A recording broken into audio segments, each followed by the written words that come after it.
The stars looked cold and distant from the viewing deck of the Selenite royal palace.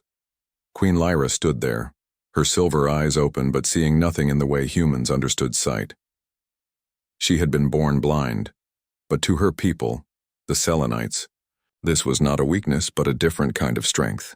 "Your Majesty, the human delegation has arrived," said Cora, her most trusted advisor.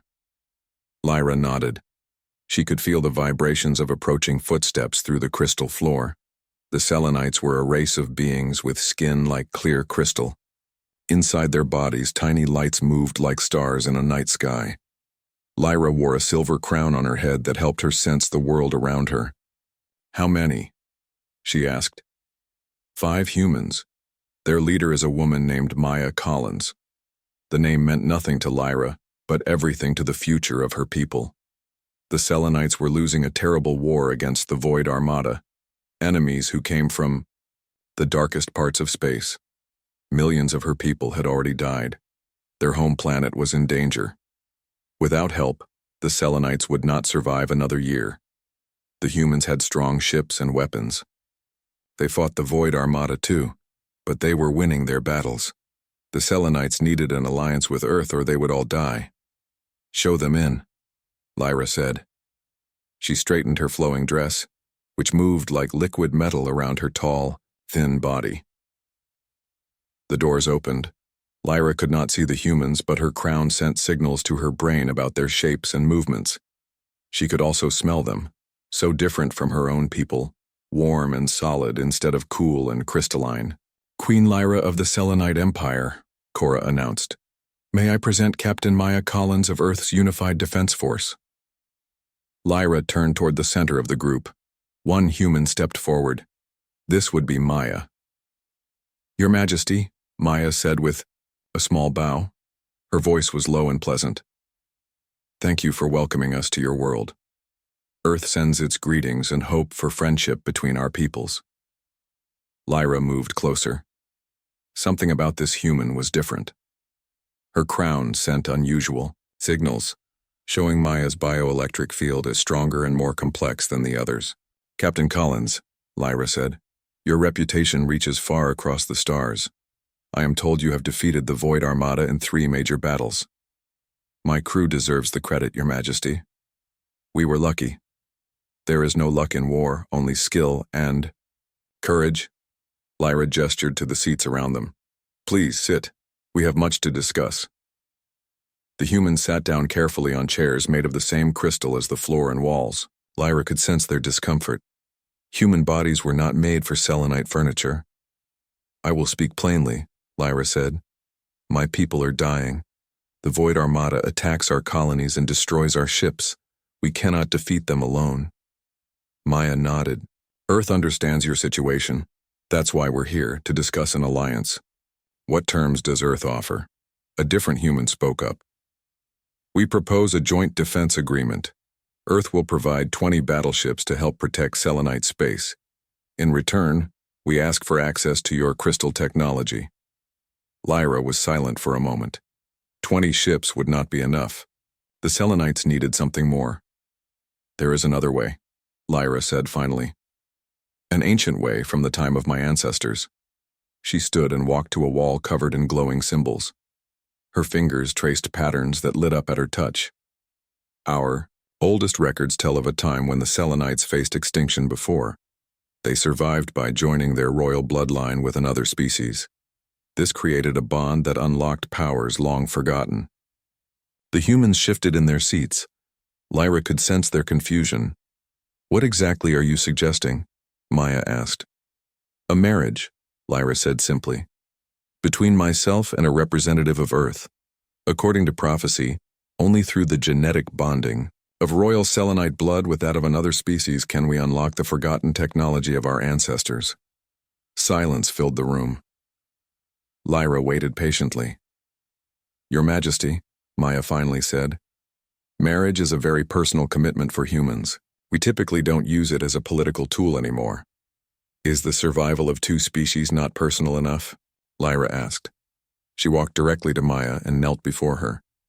Even kneeling, the tall alien queen was at eye level with the seated human. I sense something unique in you, Captain Collins. Your life force resonates with patterns I have never encountered before. Maya swallowed hard. I'm not sure what that means. It means you are the one the prophecy speaks of. Lyra reached out slowly and found Maya's hand. The touch sent a jolt through both of them. I cannot see you with eyes, as you understand them, but I perceive you more clearly than anyone in this room. The other humans started talking all at once, but Maya remained silent. Lyra could sense her rapid heartbeat, her quick breathing. This is unexpected, Maya finally said.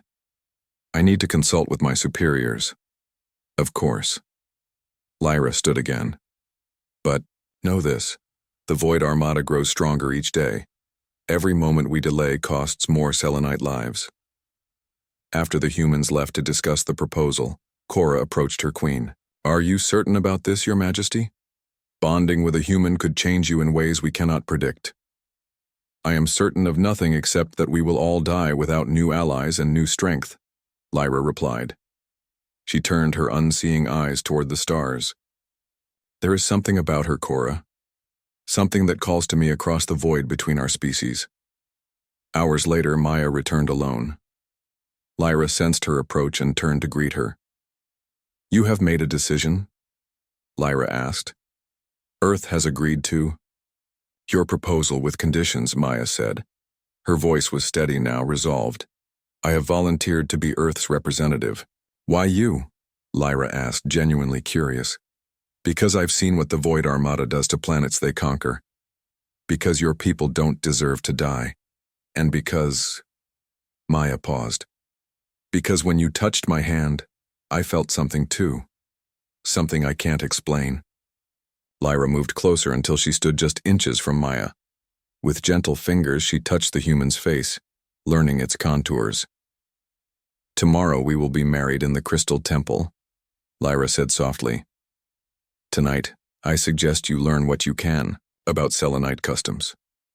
And what should I know first? Maya asked. Lyra smiled, her face lighting up with inner stars. That despite what your people believe, I am not truly blind. I simply see in ways you cannot yet understand. But soon, Maya Collins, you will begin to see as I do. As Maya left, Lyra turned back to the stars. For the first time since the war began, she felt something new and unexpected. Hope. Little did either of them know that among the human delegation, a spy for the Void Armada had been watching. And now they were sending a message to their masters about the upcoming wedding, a perfect target for an attack that would destroy both the Selenite Queen and her new human ally. The massive crystal ship called the Starweaver floated in space like a giant snowflake. Inside, hundreds of guests gathered for the royal wedding. Humans in stiff uniforms stood awkwardly next to tall, glowing Selenites. The great hall sparkled, with light that bounced off every surface. Maya stood before a mirror in her private room. She wore her best military uniform with all her medals. Her dark hair was pulled back neatly. She hardly recognized herself. Captain Collins? A human diplomat named Diane knocked and entered. It's almost time. Are you ready? Maya took a deep breath. As ready as I'll ever be to marry an alien queen I met yesterday. Diane smiled nervously. The alliance treaty is signed. Earth is sending the ships as promised. All you have to do is get through the ceremony. But Maya knew it was more than just a ceremony. According to Selenite tradition, the marriage would involve an exchange of blood, a real genetic bonding. No one knew what effect this might have on a human. What do we know about this ritual? Maya asked. Not much. The Selenites are very private about their royal customs. Diane checked her tablet. The Queen's advisor said there will be a joining of essences and a synchronization of life forces, whatever that means. A soft chime sounded through the room. That's our signal, Diane said. Good luck, Captain. Maya followed Diane through crystal hallways that hummed with strange energy. They entered the great hall where hundreds of faces turned to watch. At the far end stood Queen Lyra. Maya almost stopped walking when she saw her bride. Lyra wore flowing robes that seemed made of liquid starlight. They moved around her tall body like water, reflecting tiny points of light. Her crystal skin revealed constellations moving beneath the surface. On her head sat not the silver crown Maya had seen before, but an elaborate diadem that wrapped around her temples. Maya continued her walk down the aisle. As she got closer, she noticed Lyra's silver eyes. They looked directly at her, yet saw nothing, or perhaps saw everything in a way Maya couldn't understand.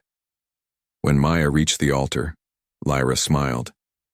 "You look beautiful," the queen said softly. "At least my diadem tells me your form is symmetrical and adorned with symbols of honor." "You look pretty amazing yourself," Maya replied, surprising herself with her honesty. The ceremony began. An elder Selenite spoke in a musical language while Cora translated for the humans. There were words about unity, strength, and new beginnings. Maya repeated vows in both English and the Selenite language, promising loyalty and partnership. Then came the moment for the bonding ritual. Cora presented a crystal bowl filled with shimmering liquid. "This is the essence of life," Cora explained. "Queen Lyra will add her blood, and Captain Collins will add hers. When mixed, they will drink from the same bowl to begin the genetic bond." Lyra moved first. She pressed a sharp crystal to her palm and let drops of her blood fall into the bowl. It wasn't red like human blood, but silver with tiny lights swirling inside, like her body was filled with microscopic stars. Maya hesitated only briefly before cutting her own palm. Her red blood dripped into the bowl, mixing with Lyra's silver. The liquid swirled, changing colors, red and silver becoming something new. Lyra took the bowl first and drank. She handed it to Maya, who took a small sip. The liquid tasted like nothing Maya had ever experienced, sweet and metallic and somehow alive. "Now," said Cora, "join hands over the sacred flame to synchronize your heart rhythms." A blue flame appeared between them. Maya reached out and took Lyra's hands. They held their joined hands over the flame, which changed color to purple. The moment their hands touched, Maya felt a strange sensation, like electricity running through her veins. She could feel Lyra's pulse matching her own. For a brief moment, she thought she could sense emotions that weren't hers: wonder, hope, and something like affection. "The bond begins," whispered Lyra. "Can you feel it?" Before Maya could answer, a loud explosion rocked the ship. Guests screamed as part of the ceiling collapsed. Through the new hole in the roof, dark shapes dropped into the hall, soldiers in black armor. "Void Armada!" someone shouted. Chaos erupted. The wedding guests scattered. Human security officers drew their weapons. Selenite guards moved to protect their queen. Maya reached for the blaster hidden under her uniform jacket. "Stay behind me, Your Majesty." But Lyra was already moving. To Maya's amazement, the blind queen stepped forward with perfect confidence. From somewhere in her flowing robes, she produced a staff made of living crystal. It glowed with inner light. "My queen, we must get you to safety," Cora shouted. Lyra ignored her. With impossible grace, she spun the crystal staff and struck down an approaching attacker. Then another, and another. She moved as if she could see perfectly, anticipating attacks before they happened. Maya fired her blaster at the invaders, wondering how Lyra could fight so well without sight. The queen moved in a deadly dance, her staff leaving trails of light in the air. More explosions rocked the ship. The fighting intensified. Maya stayed close to Lyra, shooting any attacker who got too close. They worked together as if they had trained for years, moving in perfect harmony. Then Maya saw something that made her blood freeze. A void assassin aimed a strange weapon directly at her from across the room. There was no time to dodge. But suddenly, Lyra was there, spinning between Maya and the attacker. The queen's staff knocked the weapon aside, but not before it fired. A beam of dark energy grazed Lyra's side. The queen stumbled. Maya caught her, horrified to see silver blood seeping through the starlight robes. "Lyra, you're hurt." "It is nothing," Lyra said, though her voice was strained. "But we must leave now. More attackers are coming." Maya looked up and saw she was right. More black-armored figures were dropping through the hole in the ceiling. "This way," Maya said, supporting Lyra as they moved toward a side door. Human and selenite guards covered their retreat, firing at the attackers. They hurried through crystal corridors, the sounds of battle fading behind them. Maya noticed that Lyra's blood wasn't just leaking, it was glowing, leaving a trail of tiny lights on the floor. "Your blood? It's like liquid starlight," Maya said, as they reached a secure room. Lyra sank into a chair, pressing a hand to her wounded side. "All selenites carry the stars within them. It is what we are." Maya helped Lyra remove part of her robe to examine the wound. It wasn't deep, but the edges had turned an alarming black color. "I need to clean this," Maya said. "Do you have medical supplies?" Lyra pointed to a cabinet. Maya found bandages and a jar of glowing gel.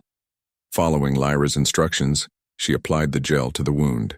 It seemed to absorb the darkness, returning the skin to its normal crystal clarity. "How did they know?" Maya asked as she worked. "How did the Void Armada know about the wedding?" "They have spies everywhere," Lyra said. Her silver eyes turned toward Maya. "But that is not important now. What matters is that the bonding ritual was completed before the attack." "Completed? But we were interrupted. The essential parts were done. Our blood mixed, our hearts synchronized." Lyra took Maya's hand. "Tonight, when we are safe in the royal chambers, I will show you what it truly means to be selenite." Maya felt that strange connection again, the feeling that she could sense Lyra's emotions. There was pain there and worry, but also excitement and a deep curiosity about Maya herself. "What will happen to us?" Maya asked quietly. "What does this bond really mean?" Lyra's face softened. "It means, Maya Collins of Earth, that neither of us will ever be alone again, and it means that together, we might just be strong enough to save both our peoples." In the distance, they could hear the battle continuing, but for this moment in this quiet room, there was only the two of them and the strange new connection growing between them. A bridge between human and selenite that had never existed before. The royal chambers on the Starweaver were unlike anything Maya had ever seen. The walls seemed alive, pulsing with soft light that changed colors slowly. The ceiling looked like a view of deep space, with stars and nebulas moving gently. There was no clear line between technology and art here. Everything served both purposes. The battle was over for now. The Void Armada attackers had been defeated or driven away. Repairs to the ship were underway. Human and selenite guards stood outside, the door making sure the newlyweds were safe. Maya helped Lyra to a curved couch that seemed to grow from the floor. The queen's wound had stopped bleeding, but she still moved carefully, one hand pressed to her side. "Let me check that again," Maya said. She knelt beside Lyra and gently moved the queen's hand away from the injury. The black marks were gone, and the cut was already closing. "You heal fast." "One of the advantages of selenite biology," Lyra said. She reached up and removed her diadem, placing it on a small table. Without it, she looked younger, more vulnerable. Maya sat beside her. "What you did during the attack. How did you fight like that? You moved as if you could see everything around you." Lyra smiled. "I did see everything around me, just not in the way you understand sight." She touched the spot on her forehead where the diadem had rested. "The royal diadem enhances my natural abilities, but all selenites perceive the world differently than humans." "I don't understand." "Give me your hands," Lyra said. Maya hesitated, then placed her hands in Lyra's. The queen's skin felt cool and smooth like polished glass. "Our marriage is more than political," Lyra explained. "The ritual we began, mixing, our blood, synchronizing our hearts, it creates a true bond between us. A connection that allows us to share perceptions." As she spoke, Maya felt a strange tingling where their hands touched. It spread up her arms and into her chest. "What's happening?" Maya asked, but didn't pull away. "The bond is growing stronger. Now I can show you how I see the world." The tingling reached Maya's head. Suddenly she gasped as new sensations flooded her mind. The room looked completely different. She could no longer see colors as she understood them, but instead saw patterns of energy, flowing, pulsing, interconnecting fields that filled the space around them. She could see the structure of the ship around them, the movement of people in nearby corridors, even the stars outside the hull. Most amazingly, she could perceive Lyra in a whole new way. The Queen glowed with complex patterns of energy that shifted with her thoughts and emotions. This is how you see? Maya whispered. Yes. What your scientists call blindness is merely an absence of what humans consider sight. We Selenites perceive reality differently. The vision faded, and Maya was back to seeing normally, but the memory remained vivid. That's incredible, she said. You don't miss colors or faces, or... How can I miss what I've never known? Lyra asked gently. To me, your way of seeing seems limited. You perceive only surfaces, only what light bounces off. I perceive energy, movement, intentions. I can sense the electric signals in your brain changing as you think. Maya tried to process this. So, when you were fighting, you could sense the attackers' movements before they happened? Precisely. I could feel their intentions forming before their bodies moved. Lyra leaned closer. But there is much more I need to show you. The bond we share now will grow stronger. Eventually, you will be able to perceive as I do without my help. And will you be able to see as I do? Perhaps. The bond works both ways. Lyra's expression grew serious.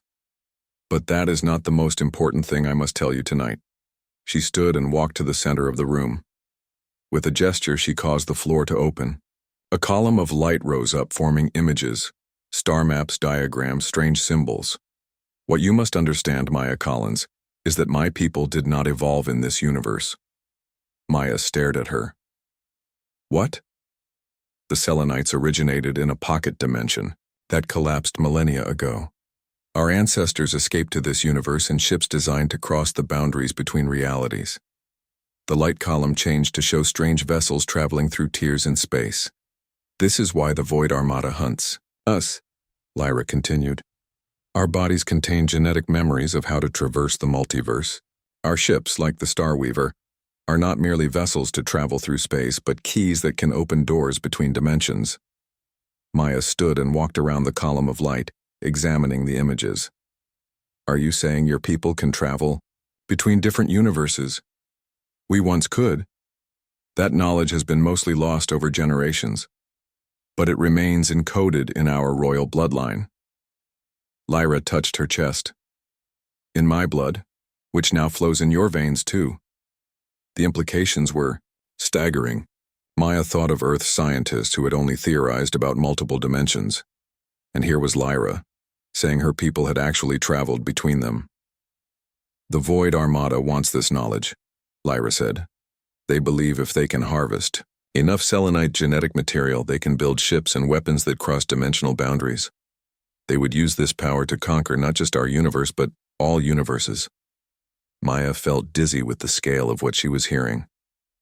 And our marriage? The alliance? How does this fit in? The ancient prophecy says that when selenite royal blood mixes with that of another species, the forgotten knowledge awakens. Lyra walked back to Maya and took her hands again. Already the ship's systems recognize our bonded DNA. Systems that have been dormant for centuries are coming back online. What systems? What can the ship do? We are about to find out. Lyra smiled. The Star Weaver is the last of the original vessels that crossed from our home dimension. Its true capabilities have been locked away, waiting for the right key. She led Maya to a wall that seemed solid. At their approach, it dissolved, revealing a hidden room. Inside was a chamber made entirely of living crystal. It pulsed with light that matched their heartbeats. This is the Genesis chamber, Lyra explained. It responds to the joined consciousness of bonded pilots. No single person can activate it. Maya stepped into the chamber cautiously. The crystal floor felt warm under her feet. What does it do?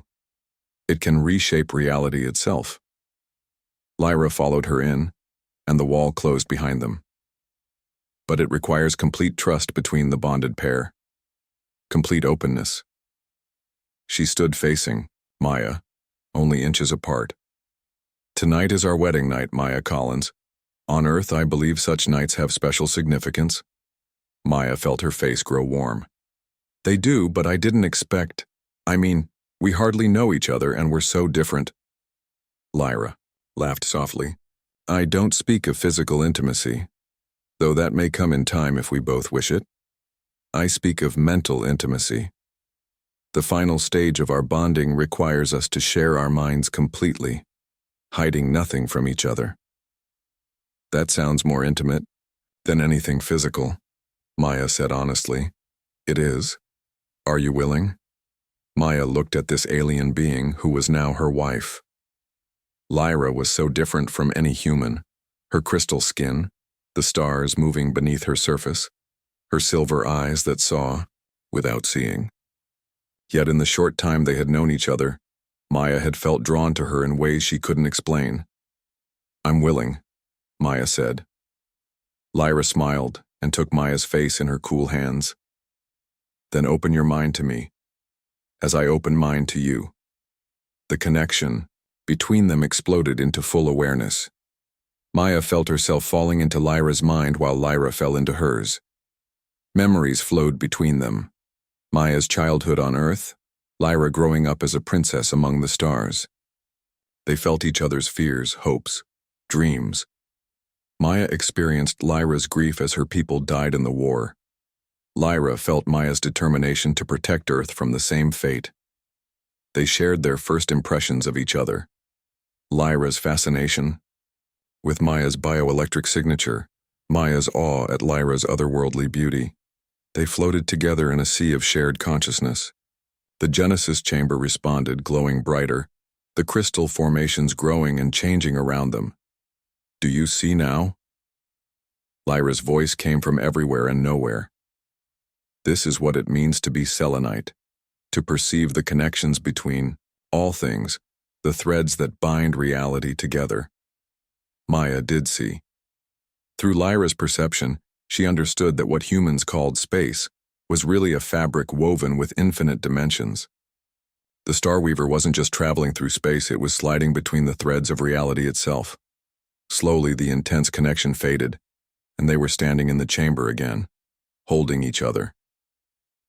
But something had changed. When Maya looked at Lyra now, she could see faint outlines of the energy fields the Queen had shown her, and when she looked down at her own hands, she could see tiny points of light moving beneath her skin, like stars. What's happening to me? She whispered. The bonding is changing both of us, Lyra said. You are becoming part selenite. And I... She stopped, her silver eyes widening. I can see colors, faintly, but they're there. I can see your face. They stared at each other in wonder. The Genesis chamber continued to pulse around them, responding to their emotions. The Starweaver recognizes us now, Lyra said. It will begin to awaken its true powers. Together we may be able to use them against the Void Armada. How long will that take? I don't know. The ancient records aren't clear. It could be days or weeks. Lyra touched Maya's cheek. But for tonight, we have done enough. We should rest. 3 months passed after the wedding night. The bond between Maya and Lyra grew stronger each day.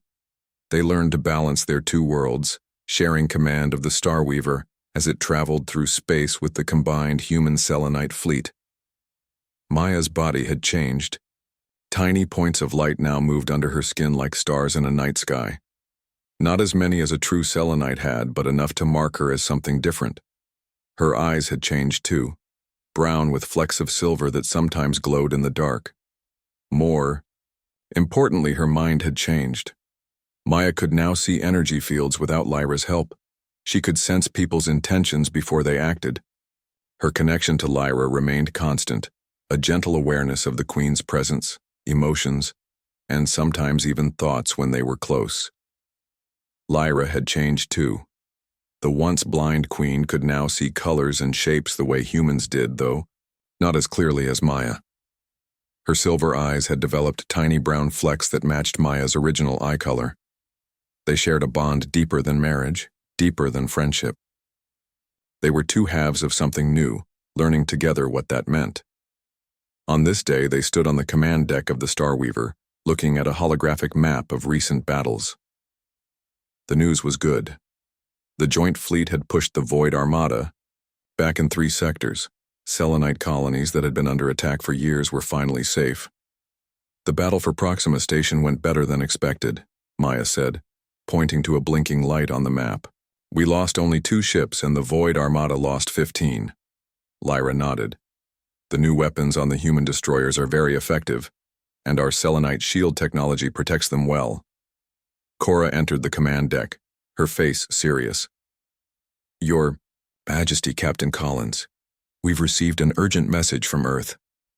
Maya felt a spike of worry from Lyra through their bond. What is it? Long-range sensors have detected a massive Void Armada vessel emerging from hyperspace near Earth's own. Early reports suggest it's their flagship, the Abyss. Maya felt cold. Everyone in the fleet had heard of the Abyss, a ship the size of a small planet carrying enough weapons to destroy an entire world. Where is the Earth Defense Fleet? Lyra asked. Most ships were deployed to protect the outer colonies, Cora said. Earth has only a skeleton defense force right now. Maya studied the map. How long until the Starweaver could reach Earth? At maximum speed, 3 days, Cora replied. Too long, Maya said. The Abyss could destroy half the planet in that time. Lyra was quiet, her face still. Maya could feel her wife thinking through their bond, considering options, calculating risks.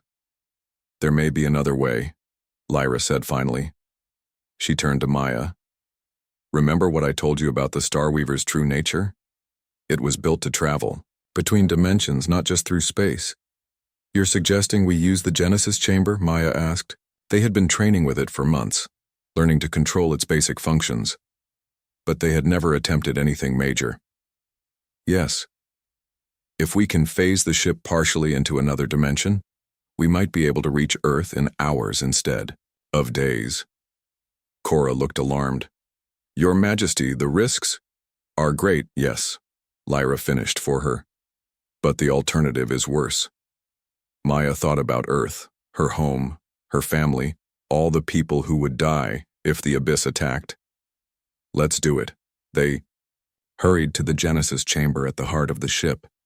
Over the months it had grown more complex, the crystal formations changing to match their developing bond. As they entered, the chamber lit up, responding to their presence. All non-essential personnel should move to the safety pods, Lyra instructed Cora. What we're about to attempt has never been done with this ship. After Cora left, Maya and Lyra stood in the center of the chamber. They held hands, their fingers intertwining. We need to be completely in sync for this to work, Lyra said. Our minds must move as one. Maya nodded. I'm ready. They closed their eyes and opened their minds to each other. The bond between them flared to full strength.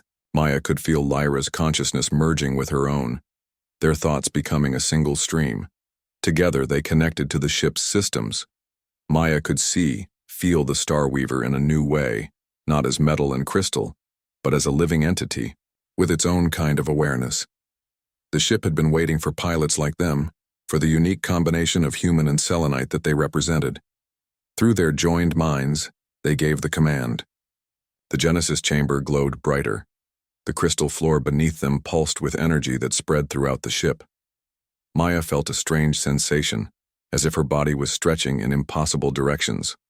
Through the bond, she sensed Lyra guiding, the process using knowledge that came from her royal bloodline.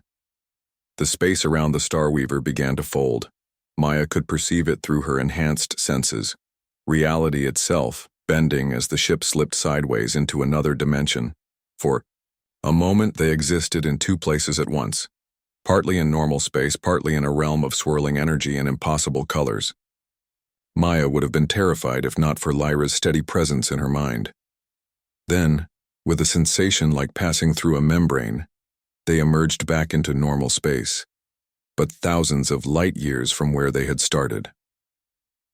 Maya opened her eyes. Did it work? Lyra was smiling, her silver eyes bright with excitement. See for yourself. They hurried back to the command deck. Through the viewports, they could see Earth's moon, and beyond it, the blue planet itself. But there was something else. A massive dark shape hovering in space between the Starweaver and Earth, the Abyss. It was even larger than Maya had imagined, a jagged, asymmetrical construction that seemed to absorb light rather than reflect it. It looked less like a ship and more like a piece of darkness given physical form. "They haven't seen us yet," Lyra said, studying the tactical displays. "Our dimensional jump brought us in behind them." Maya felt a mix of emotions from her wife, determination, fear, and something else, a plan forming. "What are you thinking?" Maya asked. "The Abyss is preparing to attack Earth," Lyra said. "Look at the energy readings. They're charging their main weapons." Maya studied the displays. The dark ship was indeed powering up, energy signatures growing stronger by the minute. "We need to stop them," Maya said. "But the Starweaver is just one ship. Even with our new capabilities, we can't take on something that size alone. We don't need to defeat them in conventional battle." Lyra's silver eyes met Maya's. "The Starweaver can do something far more powerful." Maya felt Lyra's idea through their bond and gasped. "That's too dangerous. We don't know if the ship can handle it. It's our only option." Lyra took Maya's hands. The Starweaver wasn't just built to travel between dimensions. In the hands of bonded pilots, it can create dimensional rifts, tears in the fabric of reality itself. "You want to open a rift inside the Abyss," Maya said, understanding the plan. "Pull part of it into another dimension." "Yes. But to get close enough, we would need to drop our shields. We would be completely vulnerable." Maya thought about it. The risk was enormous. If they failed, both the Starweaver and Earth would be lost, but if they succeeded— "Let's do it," she said. "But we don't tell the crew. Most of them should get to escape pods first." Lyra nodded. Agreed. They made preparations quickly. Under the pretense of a system check, they ordered most of the crew to the escape pods. Only a skeleton crew remained on the essential stations. "Set course directly for the Abyss," Maya ordered. "Full speed." The helmsman looked shocked. "Captain, that's a collision course. Trust me, Lieutenant, just do it." As the Starweaver moved toward the massive enemy ship, Maya and Lyra returned to the Genesis chamber. "Once we start this, we won't be able to stop," Lyra warned. "The dimensional energies will either tear the Abyss apart or destroy us in the attempt." Maya squeezed her wife's hand. "Earth is my home. Your people are now my people too. We have to try." They connected to the chamber again, joining their minds more deeply than ever before. Through their bond, Maya could access memories that weren't hers. Ancient Selenite knowledge passed down through Lyra's royal bloodline. The Starweaver accelerated toward the Abyss. On the command deck, the skeleton crew watched in growing fear as the massive enemy ship grew larger in their viewports. But in the Genesis chamber, Maya and Lyra were focused only on each other and the ship's dimensional systems. They felt the moment when the Abyss detected them. Alarm signals blared through the Starweaver as the enemy ship turned its weapons toward them. "Shields down," Maya commanded through the ship's communication system. All power to engines and the Genesis chamber. The crew obeyed, though Maya could sense their fear. Without shields, a single hit from the Abyss would destroy them. The first energy blast from the enemy ship missed, passing just over the Starweaver. The second barrage would not. "Now!" Lyra called out. Together they activated the Starweaver's most powerful ability. The Genesis chamber erupted with energy that flowed through the entire ship. Reality around them began to tear, not a clean fold like their earlier jump, but a violent ripping of the dimensional fabric. The Starweaver phased partially out of normal space, becoming ghost-like. The next barrage of enemy fire passed harmlessly through them. But they kept their forward momentum, heading directly for the center of the Abyss. Maya felt the strain as they struggled to control the dimensional energies. It was like trying to hold back a flood with their bare hands. The Starweaver hung in Earth's orbit, its crystal structure damaged but slowly healing itself. Inside the ship, repair crews worked day and night. The Genesis chamber at the heart of the vessel pulsed with energy, helping to rebuild what had been broken during the battle with the Abyss. 1 month had passed since that desperate fight. The destruction of the Void Armada flagship had sent shockwaves through the enemy forces. Without the Abyss to coordinate their attacks, the Void Armada was in disarray, retreating from multiple fronts. For the first time in years, both humans and Selenites dared to hope that the war might actually end. Maya stood at a window in the royal quarters looking down at Earth. Her home planet looked peaceful from space. Blue oceans, white clouds, green and brown land masses. Hard to believe it had almost been destroyed. She felt Lyra's presence before she heard her wife enter the room. Their bond had grown even stronger since the battle, allowing them to sense each other across greater distances. "The Earth Council is ready for us," Lyra said, coming to stand beside Maya. "Are you nervous?" Maya smiled. "A little. It's not every day you have to explain to your planet's leaders that you're turning into something not quite human anymore." She looked at her reflection in the window. The changes were more noticeable now. Her skin had a faint crystalline quality, and the star-like lights moving beneath it were brighter. Her eyes were equal parts brown and silver, with tiny galaxies swirling in their depths. Lyra had changed too. Her once purely silver eyes now contained rich brown elements. Her crystal skin had developed a warmer tone, more like human flesh while still maintaining its translucent quality. "We don't have to tell them everything," Lyra said, taking Maya's hand. Their fingers intertwined naturally, completing a circuit that sent a pleasant hum of energy between them. "No secrets," Maya replied. "What's happening to us could be important for both our species. Besides, they'll see the changes as soon as we step into the room." Lyra nodded. "You're right. Truth is the foundation of trust." They left their quarters and walked through the corridors of the Starweaver. Crew members, both human and Selenite, nodded respectfully as they passed. Word had spread about what the bonded pair had done to save Earth. Some looked at them with awe, others with curiosity, and a few with unease. Maya understood the unease. She and Lyra represented something new and unknown, a blending of species that had never been seen before. Change was always frightening, especially change that challenged the very definitions of what it meant to be human or Selenite. They reached the transport bay where a shuttle waited to take them to Earth's surface. Cora was there, along with several human officers, including Diane, who had been at their wedding. "The council is assembled at the United Nations building in New York," Diane informed them. "Leaders from all major Earth nations plus representatives from the colonies. The Selenite High Council will join by holographic projection." "Thank you," Maya said. "Let's not keep them waiting." The journey to Earth was quick. As they descended through the atmosphere, Maya felt a surge of emotion from Lyra, wonder and excitement at seeing the planet up close for the first time. Through their bond, Maya shared memories of Earth's beautiful places: mountains, forests, oceans, cities. The shuttle landed on the roof of the United Nations building.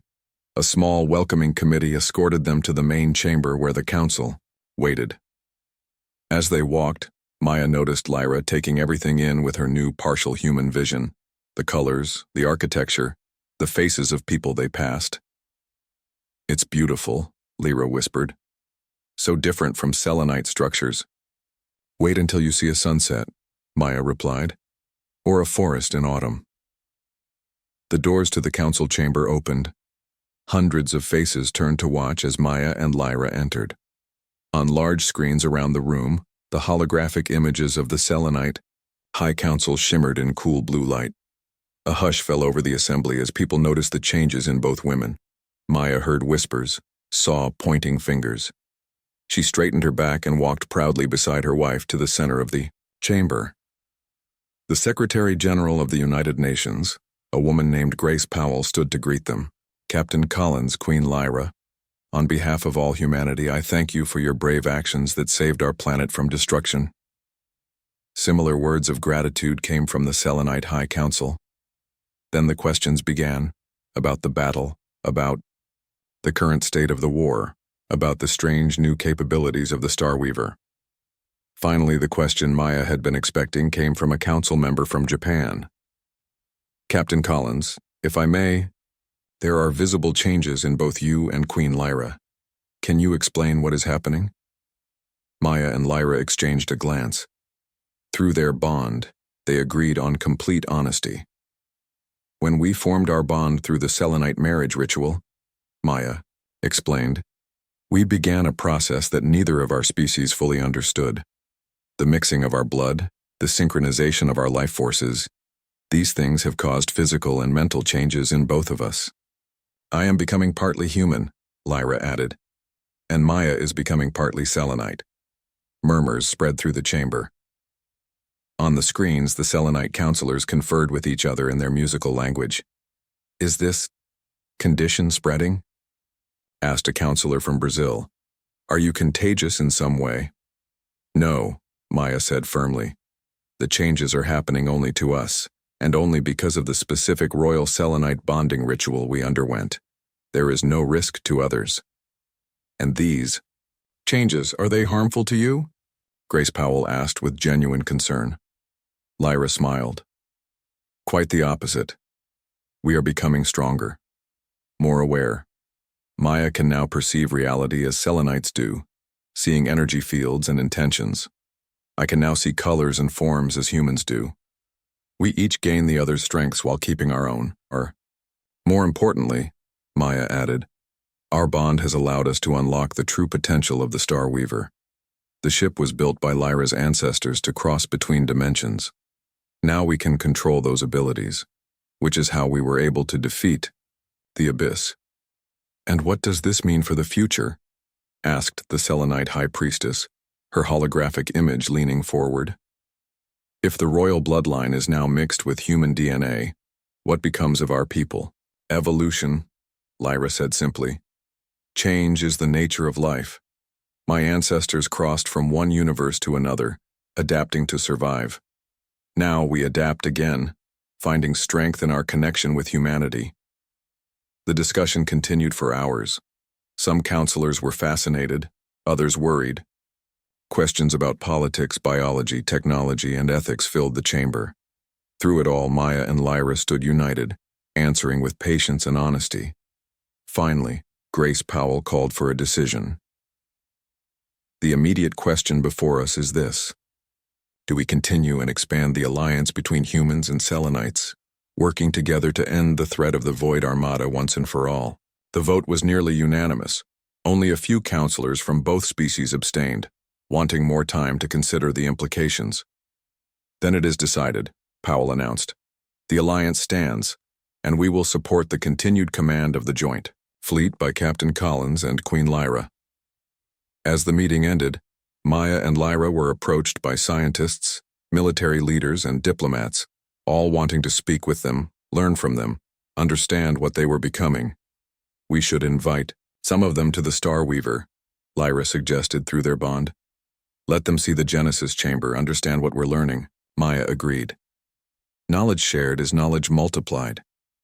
Besides, we need help understanding what's happening to us too. That evening, they stood on the roof of the United Nations building, watching the sun set over New York City. The sky turned. Brilliant shades of orange, pink, and purple, colors that Lyra could now see, though not as vividly as full humans. You were right, she said softly. Earth sunsets are beautiful. Maya smiled. Wait until I show you the northern lights or a coral reef or the cherry blossoms in Japan. I want to see it all. Lyra turned to face her wife. But more than that, I want to see what we can build together. Humans and selenites, joined as allies and maybe someday as one people. Through their bond, Maya felt the depth of Lyra's vision, a future where the boundaries between their species blurred and eventually disappeared, creating something stronger and more beautiful than either had been alone. It won't be easy, Maya said. There will be fear, resistance. Change never comes without struggle. The best things never do. Lyra touched Maya's face gently. But look what we've already accomplished. We saved Earth. We crippled the Void Armada.